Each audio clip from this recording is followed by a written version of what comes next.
이번 시간은 페이지 185페이지 2번에 건축물의 안정성 확보가 나옵니다. 안정성 확보적인 측면에서 보시면 그 2번에 하중의 종류가 나오죠. 하중의 종류. 하중의 종류를 나눌 때 하중은 이렇게 나누어집니다. 자, 건축물에 작용하는 하중 힘들은 어떤 것이 있느냐?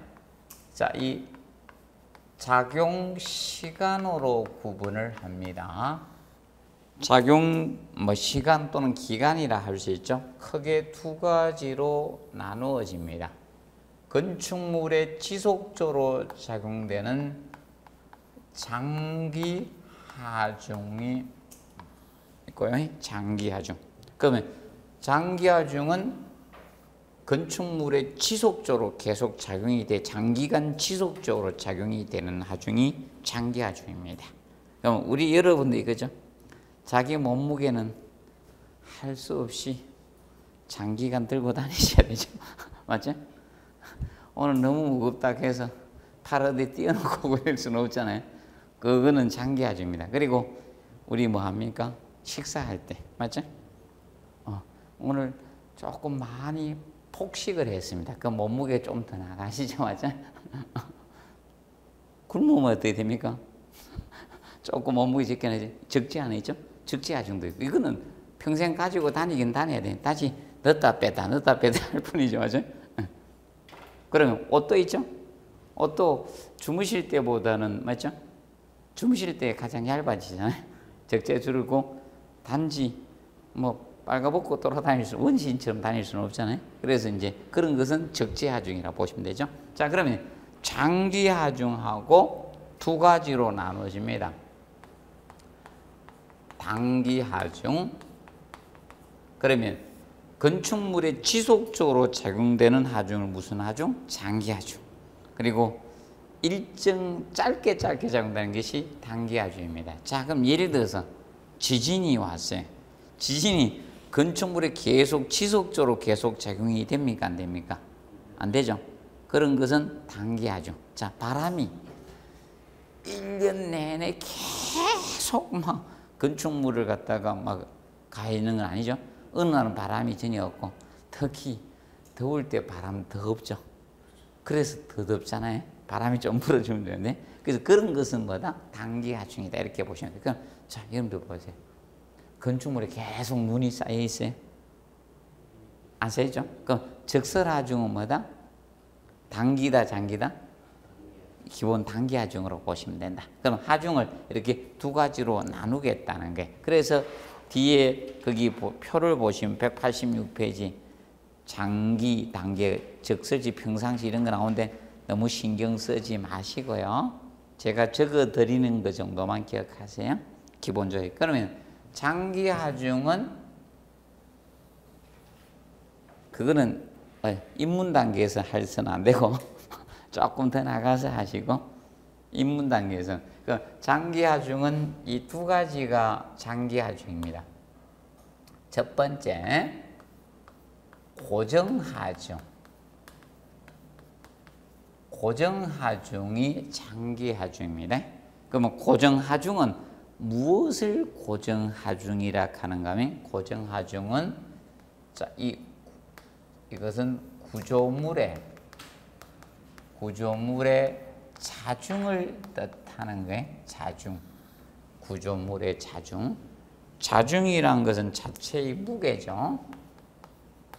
자체의 무게입니다. 구조물의 자중을 고정하중이라고 합니다. 구조물의 자중, 자체의 무게. 사람의 뼈대 무게가 무엇이다? 고정하중이다. 이렇게 보시면 돼요. 그러면 이 고정하중은 그럼 구조물이니까 예를 들어서 이런 거 다들 뼈대 있죠? 골조. 기둥이든 뭐지? 보든 벽이든 바닥판이든 계단이든 많겠죠? 이런 거의 무게가 고정하중입니다. 고정하중.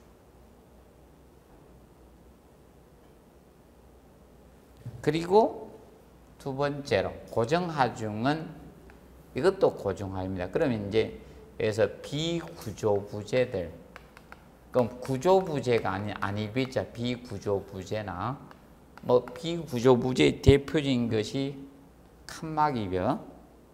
칸막이벽은 구조부재는 아니에요. 칸막이벽이. 그래서 비구조부재나 이런 건축설비들, 건축설비 이런 것을 어떻게 볼 것인가? 비구조부재 건축설비 있죠? 이것은 비구조부의 대표적인 게 칸막이벽이에요. 칸막이벽. 그러면 이 건축설비는 이 구조물에 부착 고정이 돼야 돼요. 부착이나 고정된 것은 바로 고정하중으로 봅니다. 고정하중. 자, 명심하세요. 건축물에 이겁니다. 부착 고정된 것은 고정하중입니다. 고정하중. 그 사람으로, 자, 여기 건물에 딱 봐요. 못 움직이게 부착 고정되면 고정하중입니다. 움직일 수 있으면 뭐다? 고정하중이 아니에요. 그러면 다른 것들은 바로 뭐다? 건물에 있는 건 딱 두 가지로 나눠집니다. 바로 적재. 자, 적재하중을 보통 얘를 라이브로드 하라중이라고 합니다. 하라중. 이것은 사축을 사자 사중이라 하고요. 고정하중을 사중이라 하고요. 데드로드. 못 움직여. 아이, 쉽게 죽은 시체가 움직이면 돼, 안 돼요? 맞지? 죽은 사람이 움직일 수 없죠? 사하중. 그리고 적재하중은 하라중, 라이브로드. 자, 쉽게 이겁니다. 우리도 하산도 이미 하산 활동이 완전 끝난 건 뭐다? 사하산이라 하자, 맞죠? 활동 중인 하산은 하라하산, 맞죠? 하라산이 어디에 나옵니까? 노래에도 나오죠. 누가 불렀었죠? 열정. 네, 혜은이 씨가 부른 그 열정에도 하라산이라는 단어가 나오죠? 맞아요? 그래서 하라산. 그리고 이 활동 중인 거네. 활동이 가능하다는 거야. 하라중. 그래서 간단히 이겁니다. 건축물이 있는 하중은 딱 두 가지로 구분된다. 고정하중 아니면 무슨 하중? 하라중. 둘 중에 하나라는 겁니다.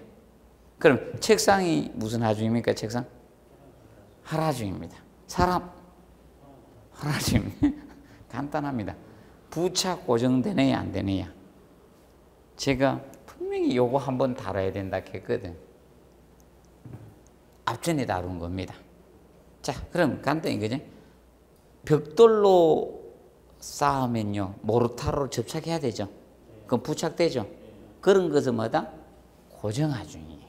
그런데 칸막이벽, 이런 칸막이벽이 있잖아요. 요새 회사에 가면 어떻게 됩니까? 다 뻥 뚫렸고 이대리, 김대리, 뭐 과장님 다 같이 앉아 있죠. 그런데 그 컴퓨터 사이를 두고 칸막이 밑에 그냥 딱 세워놨죠. 그런 거 부착 고정을 안 시키죠.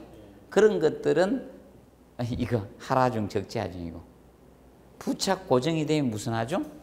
고정하중. 이래 됩니다. 고정을 시키네 이게. 사람이 고정하중 되려면 콘크리트 칠 때 발을 묻어놔야 돼요. 그러면 고정하중이 될 수 있는 게 쉽게 간단해요. 얘하고 얘를 구분하는 방법은 뭐다? 부착 고정이 됐느냐? 부착 고정됐느냐 안 됐냐 이렇게 구분하시면 되는 거예요. 그러면 적재하중은, 그래서 얘는 이 적재하중이라는 것은, 하라중은 사람이나 물건이죠. 물건 등의 하중이 바로 무엇이다? 하라중, 적재하중이에요. 그러면 여러분들 각종 바닥이나 지붕에 실리는 하중들 있죠? 쉽게 이거로 보면 돼요. 어렵게 생각하지 마시고요. 아파트를 갖다가 초반에 새로운 아파트를 지었어요. 그럼 여러분 입주를 안 하잖아요. 그 상태가 무슨 하중? 고정하중이야. 그럼 여러분들이 점유 사용함으로써 아파트에 자 입주를 하죠? 입주하면서 가지고 가는 하중이 무슨 하중? 적재하중, 할하중인 거예요. 맞죠? 이사 안 들어갔을 때가 고정하중이야. 다 부착 고정돼 있잖아. 근데 여러분들이 점유 사용함으로써 들어가죠? 자, 그러면 이 쉽게 적재하중은 이 건축물을 갖다가 건축물을 점유 사용함으로써 발생하죠. 사용함으로써 발생되는 하중이죠. 발생되는 하중이 무슨 하중이다? 적재하중, 할하중이에요. 새로운 아파트에 입주를 하면이죠. 그때 들어가는 하중들이 여러분들 이거죠. 미운 아들 내두고 가요? 에? 데리고 가자. 밉든 곱든 다 데려가요. 간혹가다 이거죠. 로또 되면 뭐 하십니까? 이렇게 한번 뭘 바꿔보겠습니다. 이러죠. 누구를 알죠? 실제는 안 바꿉니다. 농담삼 한 번씩 하잖아요. 그 로또 된다고 바꿀 그거 처지는 아니죠. 딱 보면 맞죠? 우리나라 로또는 그렇게 많이 안 주잖아. 맞죠? 외국의 로또는 엄청 밀려가야죠. 한번 복권되면 엄청난 돈인데 우리나라는 그거 될까봐 조정해놨죠. 그래서 이제 이 적재하중입니다. 그래서 간단히 이 정도 보고 이제 나중에 이제 세부적으로 좀 들어갑니다. 일단 개념만 일단 기억하자. 고정과 할하중의 사중과 할하중의 차이점 부착 고정 여부 가지고 따진다. 자, 기억을 해 두시면 되겠습니다. 자, 그러면 나머지 하중들은 어디에 속한다? 단기 하중이다. 그러면 단기 하중에는 어떤 하중이 있는가 하면 이런 하중들이 있어요. 자, 적설하중. 지붕 위에 쌓이는 눈의 무게 있죠? 스노우로드. 적설하중이 있고요. 근데 적설하중은 눈의 무게입니다. 눈의 무게가 적설하중인데, 근데 적설하중은 하나만 기억합시다. 일단은 이 다설지역,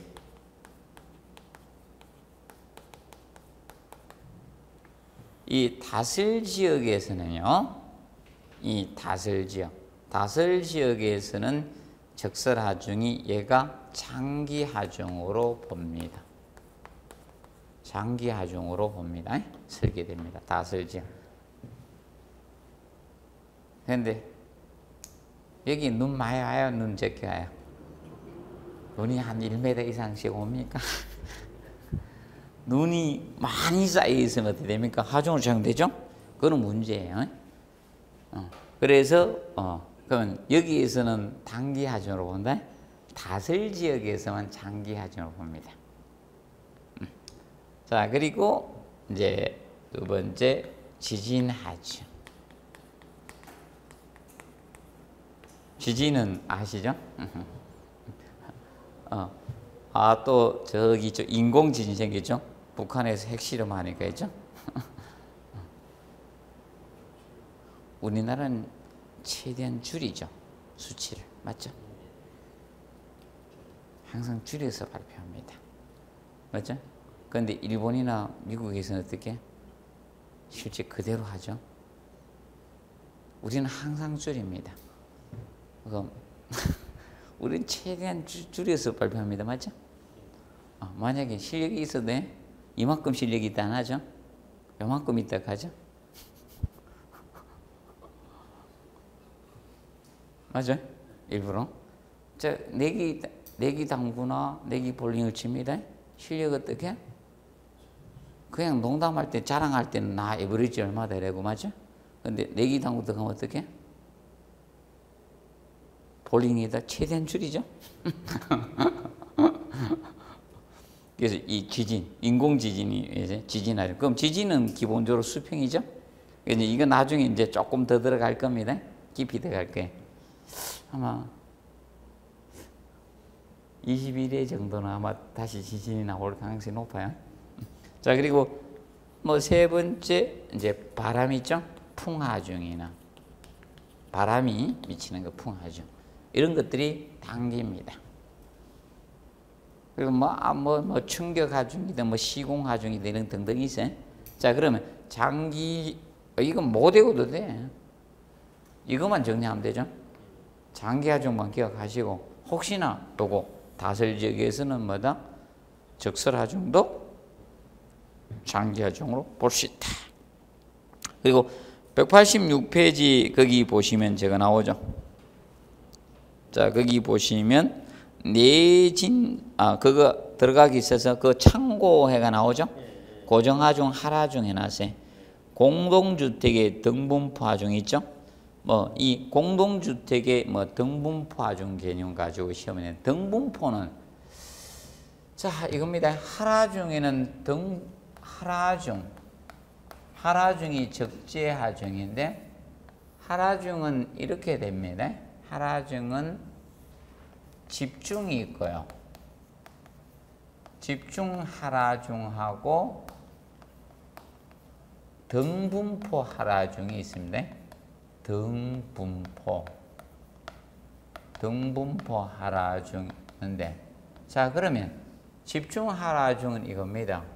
한 곳에 집중된 거예요. 하중이 이것은 집중이고요. 하중이 한 곳에 집중돼서 작은데 이게 집중 하라중이에요. 등분포는 하중이 골고루 분포가 된다는 거예요. 이렇게 하중이 이것은 하중이 골고루 분포되는 것을 등분포 하라중이라고 해요. 등분포는 균등히 분포가 된다 이겁니다. 자 그럼 이어 봅시다. 이 사무실에 책상이 집중되어 있습니까? 분산되어 있어요? 분산. 이게 등분포 하라중이라고 하는 거예요. 그러면 특별한 기기를 설치하지 않는 이상 있죠? 기본마다 등분포 하중으로 보는 거예요. 그럼 공동주택 아파트는 등분포로 본다, 집중으로 본다? 등분포로 본다는 거예요. 자, 여러분들 아파트 거실에 다 쌓아놨어요? 아파트 거실에 소파 위에 침대 위에 가구 맞죠? TV 안 쌓아놨죠? 그리고 여러분들 그 위에 다 있는 거 아니잖아요? 그럼 등분포 하라중이다 이겁니다. 그럼 공동주택으로 보면 대표적으로 이겁니다. 그러면 거실 용도가 있고요. 자, 거실이라는 것은 이겁니다. 이건 보통 거실이라고 하면 이렇게 거실을 알고 있거든. 아파트에 거실, 침실점, 주방 그 거실이 아니고 앞으로 거실하면 건축법의 법 2조의 용어인 거실이야. 그러면 이 거실이라는 것은 거주나 집무, 집회, 오라 등의 용도로 사용되는 방을 갖다가 이 방을 다 뭐라고 하는가? 거실에 거주, 집무, 집회 등등 작업을 해도 되고 있죠. 이거 다 들어가는 게 거실이야. 그럼 아파트에 보면 거실도 거실이고 침실도 거실이고 주방도 거실이에요. 지금 여기도 뭐다? 거실. 이해되시죠? 앞으로 거실 나오면 제발 아파트의 거실이 아니다. 명심하세요? 앞으로 거실은 거주나 집무나 작업이나 집회나 오락이죠? 이런 용도로 사용 신을 다 뭐다? 거실이라고 해요. 사무실의 사무실도 거실, 아파트의 주방도 거실 이래 됩니다.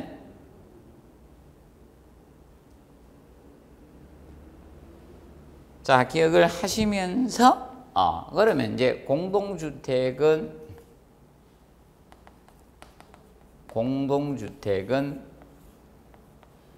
있는 게 거실이 있을 거고, 맞죠? 거실 용도, 맞죠?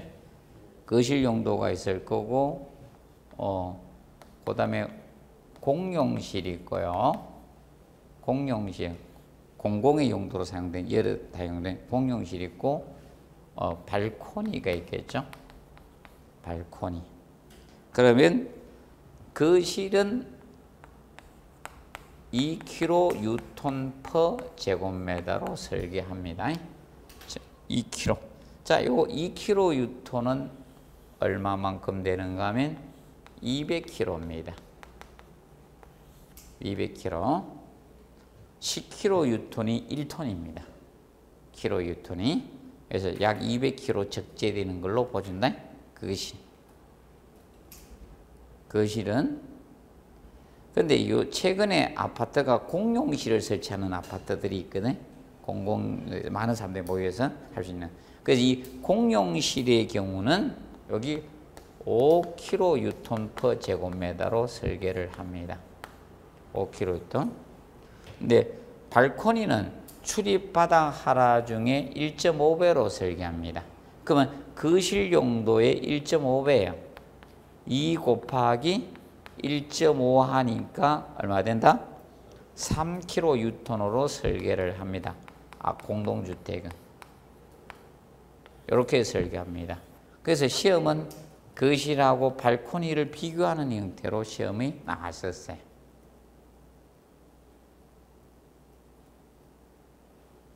두 번 냈어요. 지문까지 하면 3번. 누가 크냐 이거만 물은데 술 취하는 아직 안 물었습니다. 그러면 거실 200kg. 자, 아파트 한번 생각해보시. 거실이죠. 뭐 방이든 거실이든이죠. 얼마 정도 되는? 그럼 큰 방 생각해 보시. 큰 방 면적이 얼마 되는데 거기 이 면적당 제곱미터 200kg면 엄청 들어가는 거죠. 뭐 아파트 해봤자 큰 방에 장롱하고 맞죠? 거실, 침대 있죠? 침대하고 화장대 있죠? 그 정도 있잖아요. 그리고 사람 들어가고 면적당 200kg 안 들어가 있죠? 쉽게 아파트 예를 들어 봅시다. 자, 뭐 30평형대라 봅시다. 30평형대, 뭐 33m, 34. 그럼 전용 면적 얼마 정도 됩니까? 85보다 조금 적잖아. 전용 면적이. 30평형대가 맞아? 34 있죠? 거기 84점 얼마 돼 많이 되잖아. 그럼 84 곱하기 200 해봐요. 얼마인지. 200kg 해봐요. 엄청나죠? 그러면 예를 들어서 몇 톤 트럭이 하잖아요. 여러분 이사할 때 몇 톤 계산하잖아요. 보통 20평형대 되면 5톤 트럭 오죠. 그럼 20평형대 5톤 트럭이 왔다. 그럼 5톤이면 무게가 있죠. 200kg 하면 25제곱미터만 돼도 있죠. 5톤 나오잖아요. 맞죠? 그만큼 안 들어가죠. 그러면 아이고 5톤짜리 2개가 와야 되지. 최소 맞죠? 이상 와야 되잖아. 그러니까 기본적으로 안전하게 설계하고 있다는 겁니다. 그래서 이거 가지고 이제 다뤘고, 그다음에 이제 밑에 보면 내진 설계 나옵니다. 내진 설계 해놨죠. 내진은 쉽게 이게 내진입니다. 지진에 있죠. 수항할 수 있도록 설계하는 게 무슨 설계? 내진 설계. 그럼 내진 설계는 자 이겁니다. 지진에 대한 저항 설계가 자 이게 있습니다. 세 가지가 있어요. 내진이 있고요.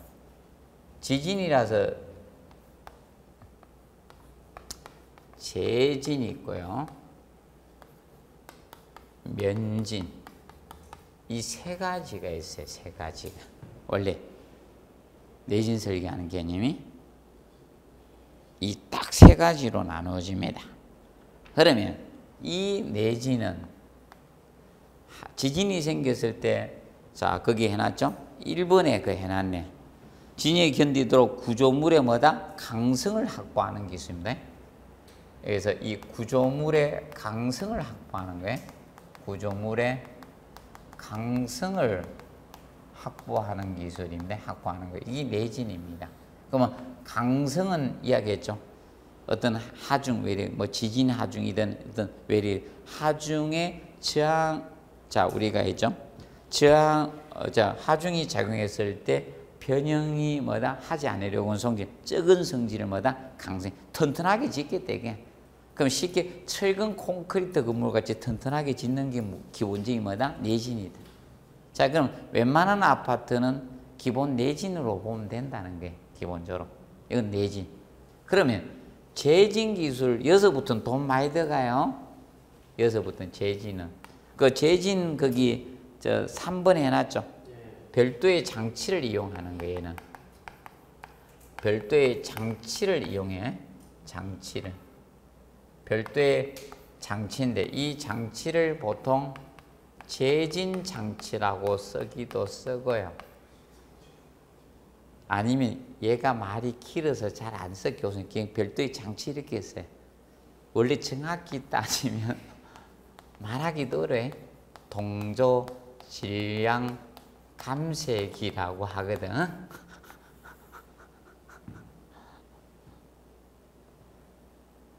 그래서 이 별도의 장치를 이용하는 거예요. 장치를 이용해서 지진력을 흡수하는 것이 바로 재진입니다. 그래서 그 3번 해놨죠. 그래서 이용해서 지진에 대응하는 힘을 구조물 내에서 발생시켜서 흡수하는 기술이 재진입니다. 그럼 재진은 이거 별도의 장치를 이용하는 겁니다. 그렇다 보니까 얘는 돈이 많이 들어가요. 뭐가 필요한가? 대형 컴퓨터 설치해야 돼요. 대형 컴퓨터 필요하고요. 그리고 저거 필요합니다. 개척기 필요하고요.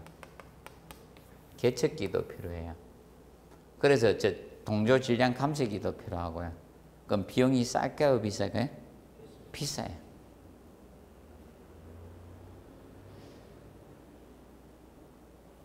그러면 고급 건축물이 이걸 쓰는 거예요. 그리고 이제 그래서 이 별도의 장치를 이용하는 것이고요. 재진 기술이. 그다음에 이거는 이제 경제적으로 소형 건물에는 일반화될 수가 없어요. 그럼 단독주택 짓는 데다가 이제 대형 컴퓨터만 컴퓨터 큰 걸 뜻하는 게 아니죠. 보통 대형 컴퓨터는 뭐다? 슈퍼 컴퓨터를 뜻하는 거죠. 야, 컴퓨터 모니터가 굉장히 크다 이랬던 컴퓨터가 아닙니다. 그래서 이제 이거는 이제 그래서 소규모 건물에 일반화될 수는 없습니다. 소규모 건물에는 경제적으로 안 되는 거야. 경제적 경험상 설치할 수가 없는 겁니다. 그래서 대형 건축물에 채택되고 있는 것이 재진입니다. 그럼 면진이 있죠. 면진은 이걸 면진이라 해요. 원리가 이거예요. 구조물이 있는데 건축물엔 구조물이 있는데 구조물하고 집안하고 분리하는 거예요. 그럼 지진이 오면 구조물이 진동이 같이 이루어지잖아요. 그러면 붕괴돼요. 그래서 여러분들 차에 탔을 때 차가 이렇게 움직이면 이리 확 갔다가 이리 확 가면 이리 확 가. 그 사람 넘어지죠, 나중에. 그래서 쉽게 이거죠. 저거 균형 감각이 있는 사람들은 있죠. 잘 안 넘어지죠, 맞죠? 서핑보드. 그러면 이 집안하고 구조물을 분리하기 위해서 여기에다 대표적으로 뭘 많이 쓰는가 하면 이 고무를 하는 거예요. 방진고무. 방진고무를 이용해서 집안의 진동과 구조물의 진동 주기를 다르게 하겠다는 거예요. 그러면 여러분들 이거죠. 지진은 왜 건축물이 붕괴되는가 하면 지진이 왔을 때 간단한 이론을 갈게요. 지진의 진동 주기가 오잖아요. 그런데 건물의 진동 주기가 그 안에 들어가면 다 붕괴돼요. 그래서 여러분들 건축물 중에 외국 사례를 보십시오. 큰 건축물은 붕괴가 안 됐어요. 그런데 작은 건물들은 초토화되어 있죠. 그게 입니다. 집안의 진동 주기 내에 건축물의 진동 주기가 들어와 버리면 다 붕괴되는 거예요.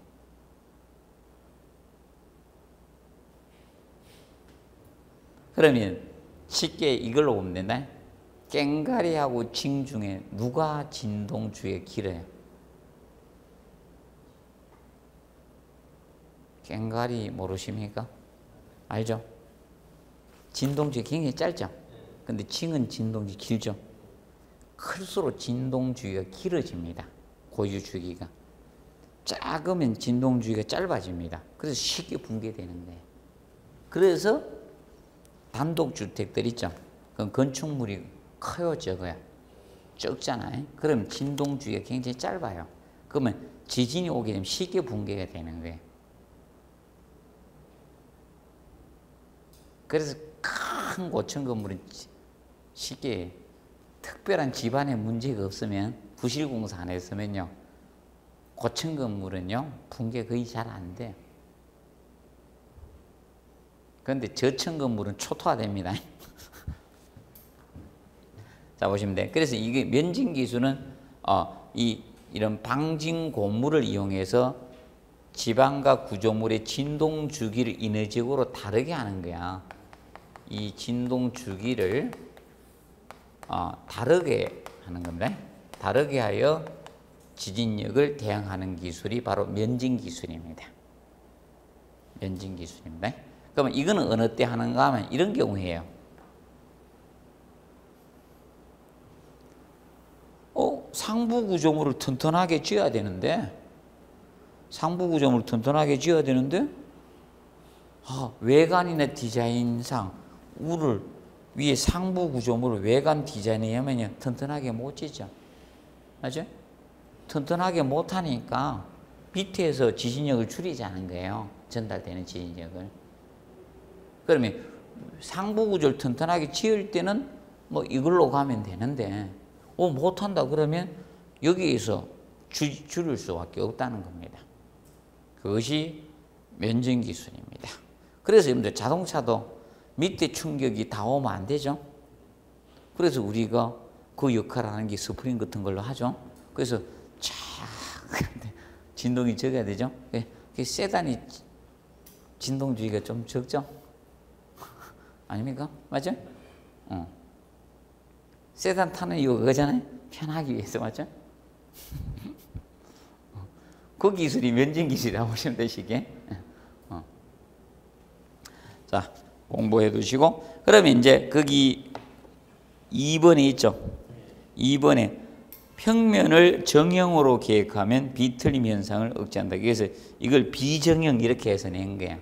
그러면 정형이 보통 어떻게? 제일 좋죠. 반듯한 게. 쉽게 이겁니다. 여러분들 이거 보시면 돼요. 제가 이렇게 서 있을 때 잘 넘어갑니까? 이렇게 있을 때 잘 넘어갑니까? 이렇게 해서 비정형 쉽게 탁 밀어 넘어가죠. 비정형은 굉장히 붕괴되기 쉬운 겁니다. 그래서 우리나라 건축물 어떻게? 반듯하게 성냥가 쌓아놓는 것처럼 많이 지어지? 정형은 정사각형 형태를 정형이라고 하는 거죠. 맞죠? 그거 가지고 10회 때 2번 가지고 낸 거예요. 이거는 기출문제 지문이에요. 지금 현재 여기 거는. 그래서 제가 조금 더 해드렸고 그 다음에 4번 있죠. 4번에 그 출제 당시는 이게 피로티였죠. 그 당시 법이 피로티였다. 요새는 이걸 뭘로 많이 사용하고 있어요? 필로티라고 합니다. 보통 필로티. 필로티는 알죠? 1층 부분을 뭘로? 기둥과 같이 이렇게 세워놓고 있죠. 주차장 많이 활용하잖아. 공간에 벽을 치지 않고 있죠. 뚫어놨어요. 그래서 이 필로티구죠. 그럼 쉽게 이겁니다.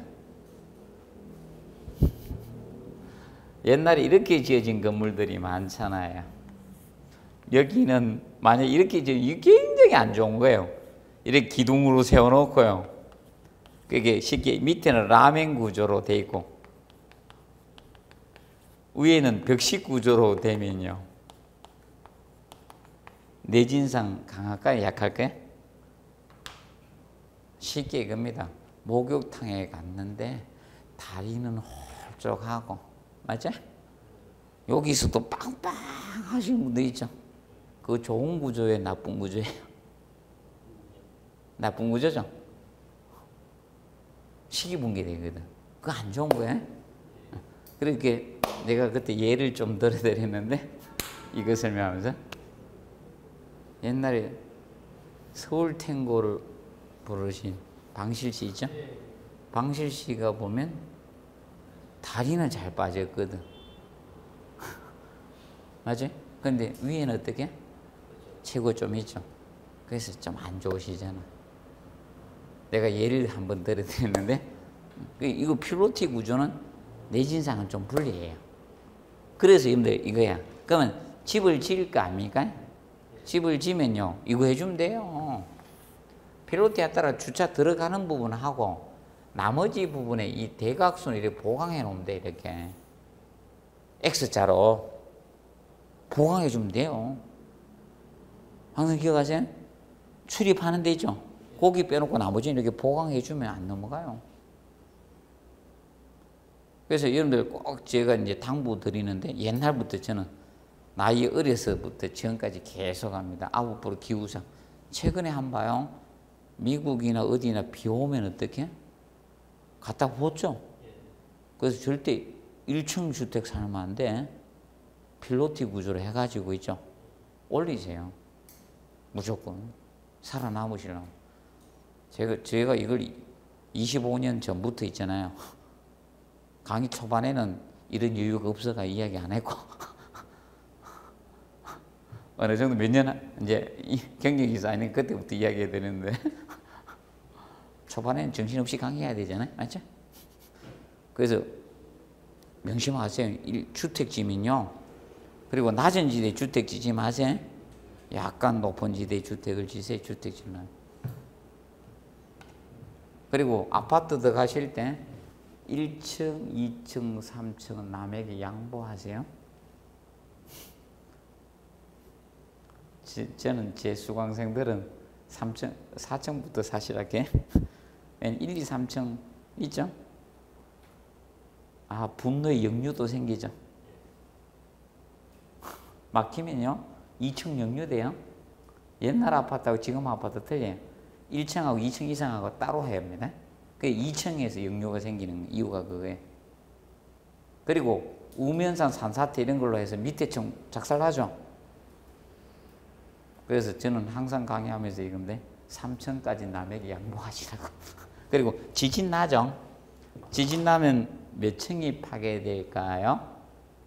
몇 층이 가장 먼저 파괴될까요? 네? 1층. 자, 보면 이 건물입니다. 흔듭니다. 1층이 날아가죠. 보셨죠? 에이, 이래야 돼. 이거 분필이라서 이러네. 아니, 똑같아요. 건물도 통일하게 1층이 탁 파괴되면서 날아갑니다.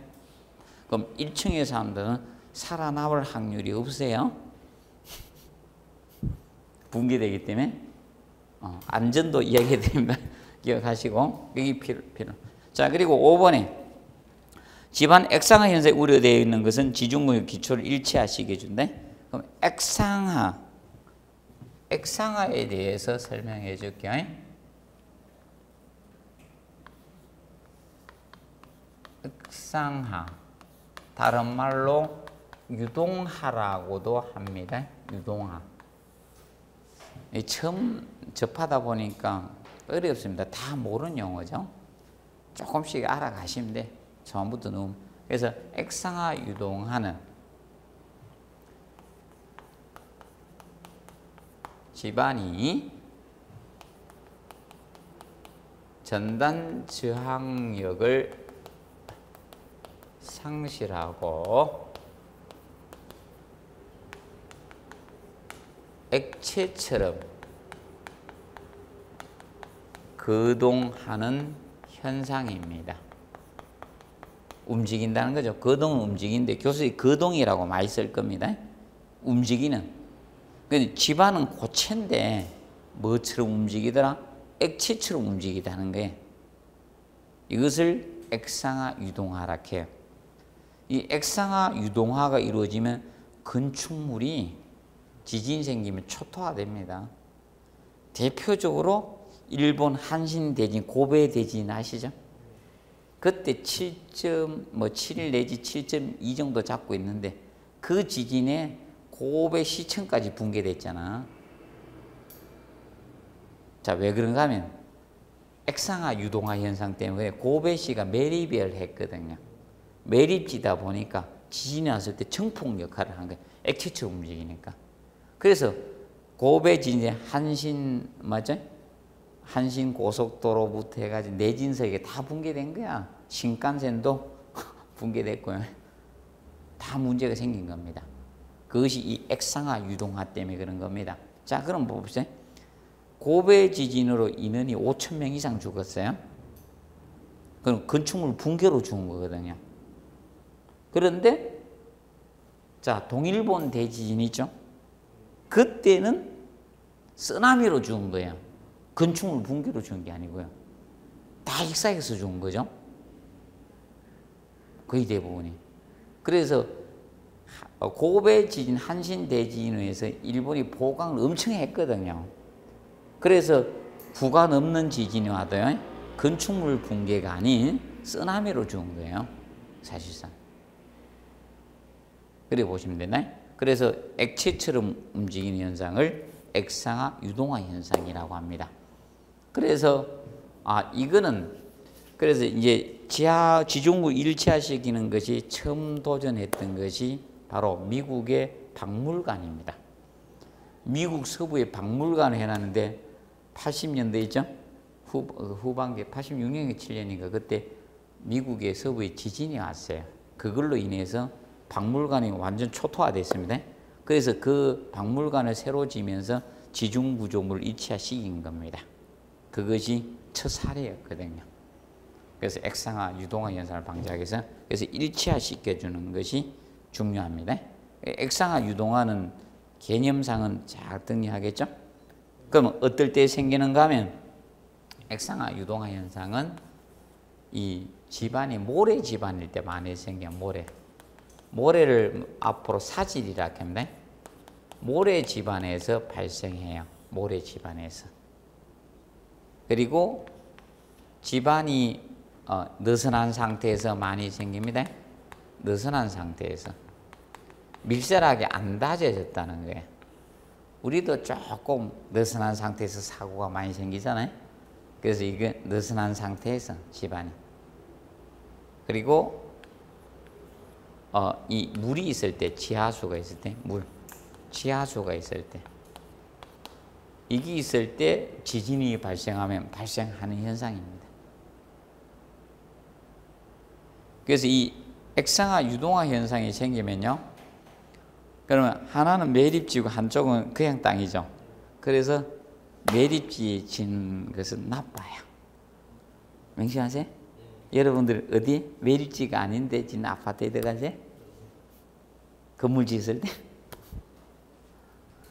저는 항상 수강생들이 합격만이 아니고 안전까지 다 이야기 드립니다. 매립지 있죠? 매립지 안 좋다?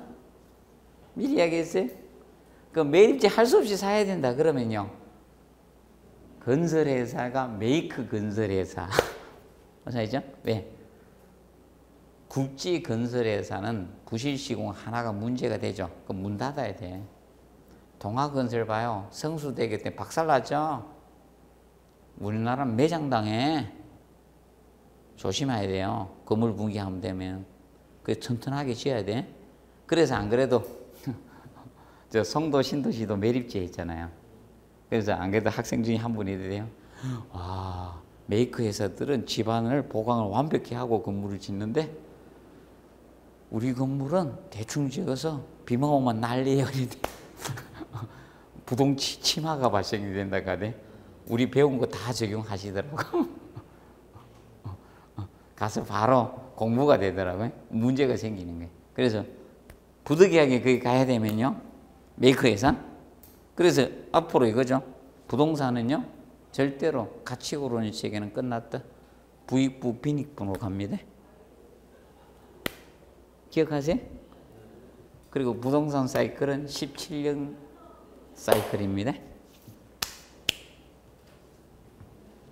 자, 보시면 되겠습니다. 그래서 오늘은 뭐 기초적인 것만 먼저 했습니다. 입문 과정에서. 그래서 여기는 기본적으로 일단은 딱 보면 처음으로 새로운 학문을 배우다 보니까 용어가 새롭죠? 예, 그런 것이 일단은 그 걸림돌입니다. 그래서 일단 용어 위주로 해서 먼저 차근차근히 하시고 공부 학습을 하시면 됩니다. 그리고 제가 방향 설정해 주는 대로 공부 따라오시면 됩니다. 그러면 충분히 합격을 하십니다. 그리고 민법 회계도 많이 하셔가지고 충분한 실력을 가꾸도록 하십시오. 그래서 여기는 제일 고득점을 얻기 쉬운 것이 시설개론 아닙니다. 민법을 가장 고득점을 얻으시고 시설개론 과목을 옛날에는 고득점 얻어서 합격하는 과목이었는데 최근에는 합격자 조절 과목으로 됐습니다. 그래서 왠가면 국토교통부가 제일 자신 있는 게 뭐예요? 이 과목이죠. 그 고시 치고 들어간 분들 있죠. 담당자가 이거예요. 건축 전공이에요. 근데 이 과목을 가장 어렵게 내는 걸로 됐습니다. 최근에는. 그래서 그렇게 하시고 제가 그래도 어려워도 제가 하신 대로 따라오시면 어느 정도 점수를 잘 받을 수 있을 겁니다. 자, 오늘 여기에서 마치도록 하겠습니다. 자, 수고하셨습니다.